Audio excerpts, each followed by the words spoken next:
ব্যক্তিগত এবং জাতীয় উপাত্ত সুরক্ষা এবং ব্যবস্থাপনা অধ্যাদেশ 2025-এর অনুমোদন দিয়েছে উপদেষ্টা পরিষদ। এই অধ্যাদেশের ফলে এখন থেকে ফেসবুক এবং মেটার মতো প্রতিষ্ঠানকে মানতে হবে আদালতের নির্দেশনা। বাতিল করা হয়েছে ডিজিটাল সিকিউরিটি আইনের সকল মামলা। এছাড়াও 5টি বেসরকারি ব্যাংককে একীভূত করে একটি শরিয়া ভিত্তিক ব্যাংক গঠনের প্রস্তাবনা নীতিগতভাবে অনুমোদন করেছে উপদেষ্টা পরিষদ।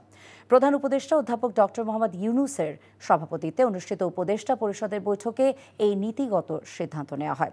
প্রেস ব্রিফিংয়ে প্রধান উপদেষ্টার প্রেস সচিব জানান, ব্যাংক একীভূত হলেও গ্রাহকেরা আমানত হারাবেন না।